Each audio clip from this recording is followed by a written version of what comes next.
Well, I won't do all of the examples in assignment 7, but let's do a few of them. Starting with number 1, prove or disprove the statements all bears can fly. Well, we'll find a counterexample. I mean, that's false. And to show it's false, what I need to do is to find a counterexample. And an obvious one is the ostrich. That's a bird that can't fly. So we've got a counterexample. Okay? Well, now let's look at number 2. Prove or disprove the claim for all x and y in R, x minus y squared is greater than 0.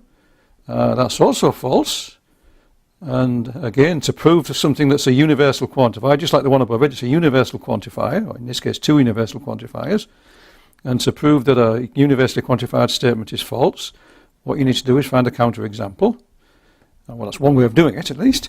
And the most obvious one here, well, anything that takes x and y equal will do it. So let's give a specific counterexample. Let's take x equals y equals 1. And in that case, x minus y squared equals 0, and 0 is not strictly greater than 0. Okay, came close, right? If we'd excluded x and y being 0, then we'd have a positive result. But it says it's true for all x, y, and r, and a single counterexample is all it takes. And in this case, any pair of equal numbers gives us a counterexample. Okay, number 3. Prove that between any two unequal rationals there's a third rational. So let's let x and y be rationals, x less than y. Okay, then because they're rationals, x is p over q. We can write y is r over s, where p, q, r and s are integers. And we have to show there's a number between. Well, the obvious thing is to take the mean. Let's just take x plus y over 2. And if that's rational, then we'll have proved the result. Well, here's the proof that it's rational. X plus y over 2 is equal to p over q plus r over s over 2. Okay? Which is p s plus q r over qs all over 2, which is ps plus qr over 2, what was it, qs, can't see underneath my hand here, which is rational because it's a quotient of two integers. But of course x is less than x plus y over 2 is less than y.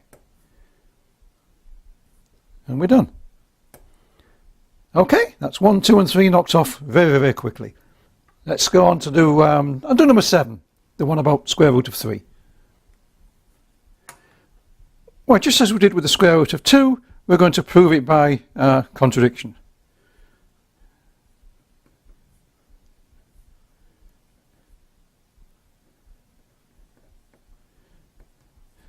So I'm going to assume square root of 3 were rational. Okay. Then I could write root 3 is p over q, where p and q are natural numbers. And I can always assume that they have no common factors. Okay, because if you pick a pair of integers, a pair of natural numbers that do have a common factor, you can cancel it out. So you can always express a rational number in that form. Then if we square that, I get 3 is p squared over q squared. So I can multiply across by the q squared and get 3q squared equals p squared. So 3 divides p squared.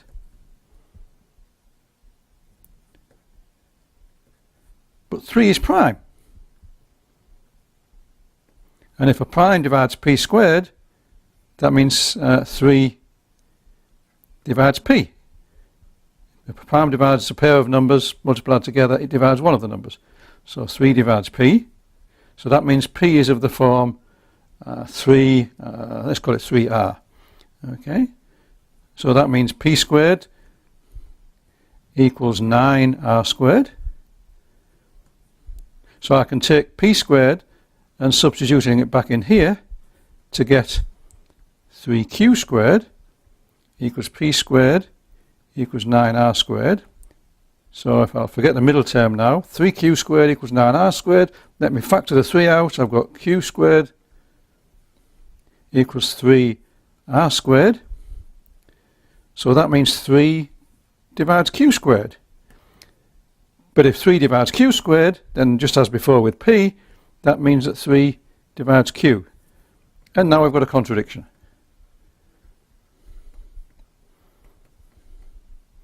Since p and q have no common factors.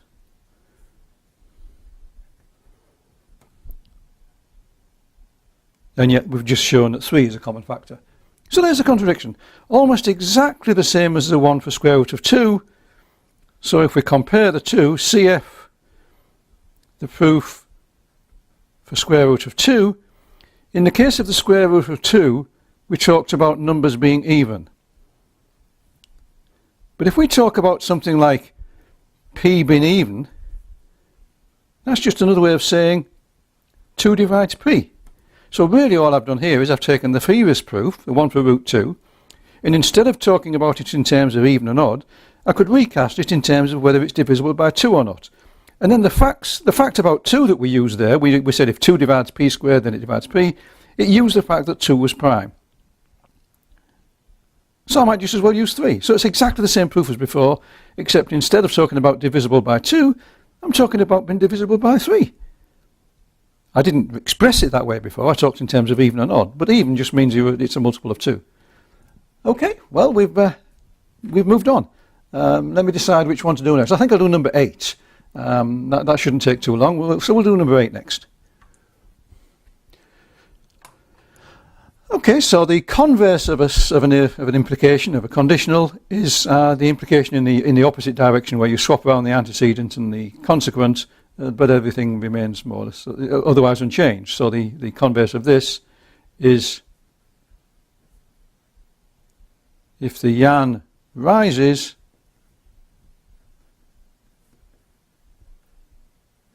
the dollar falls. We just swap them around. Same here. If negative y less than negative x, then x is less than y. And in the case of C, if two triangles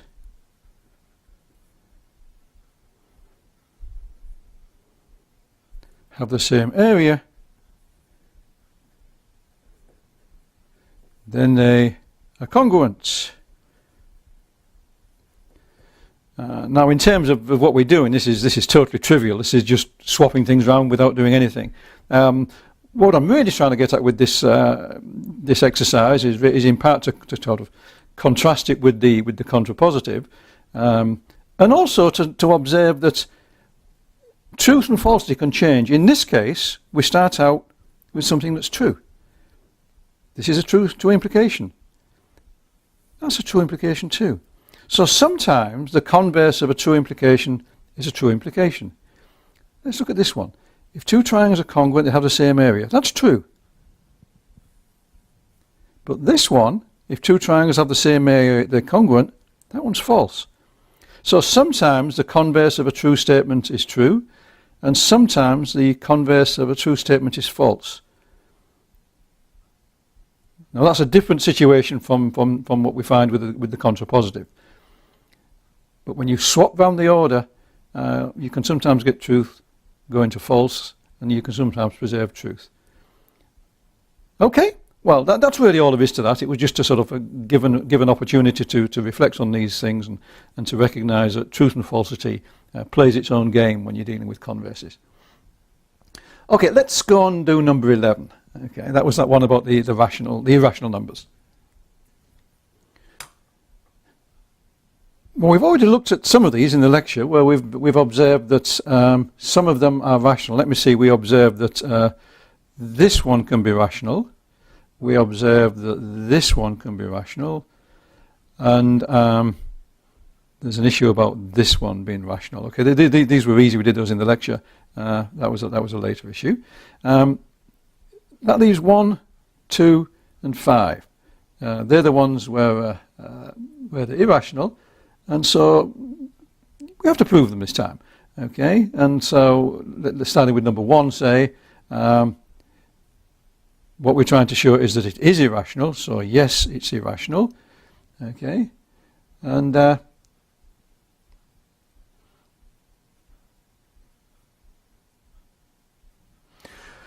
let's see. Suppose suppose that r plus 3 were rational. Okay? That's a plus sign there. Then r plus 3 would be of the form p over q, where p and q are integers. Where then r would equal p over q minus 3, which is p minus 3q over q, which is rational. And that's a contradiction.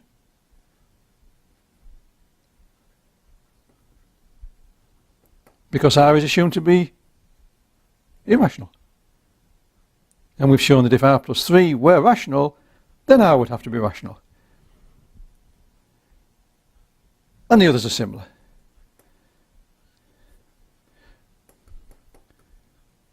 You simply assume the contrary, you express it in terms of p over q, and then you do a tiny little amount of manipulation, and you end up showing that the number r is rational here, and that square root of r is, and that r is rational in the square root example. Okay, very straightforward. Nothing really more to be said about this one. Okay, the only one left now to do on assignment 7 is question 12. So let me just quickly go through question 12. Well, the key facts that you use in dealing with all of these are that if n is even,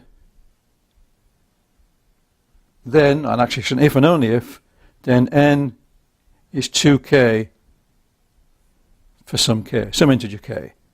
Okay, and that n is odd if and only if n equals 2k plus 1 for some k. Okay, the even numbers are the ones that are multiples of 2, and the odd ones are the ones that are 1 more than a multiple of 2. Okay, they're in between the multiples of 2. So, for example, if we do part A, if m and n are even, then we would have m equals 2k, for example. We'd have n equals 2l. So m plus n would equal 2k plus 2l, which is 2 into k plus l, which means it's even. It's 2 times something else. Do I need to do one more? Well, let me just do one more anyway, just because I'm on a roll now. Let me do number D, part D. If one of them's even, it's 2k, and the other one's odd, it's 2l plus 1, then m plus n equals 2k plus 2l plus 1, which equals 2 into k plus l plus 1. Okay? So it's twice something plus 1, etc. for all the others. Okay. Nothing terribly deep about these things, but in terms of writing out a proof, it's basically a case of just characterizing evens and odds in this way, and doing a tiny amount of algebra. Okay, that was a very easy assignment, I think. Well, it was meant to be an easy assignment. It's easy for me to say that, right? I've been doing this for years. If you haven't met this kind of thing before, then it probably isn't an easy assignment. I fell into the trap of mathematicians there of saying something's easy in the same way we talk about trivial. That's a sort of a term of art that we use in the game. So everything's easy when you know how to do it, right? Okay, but I was looking ahead to assignment 8, which was decidedly difficult for me and for you guys. Okay, assignment 8 coming next is difficult.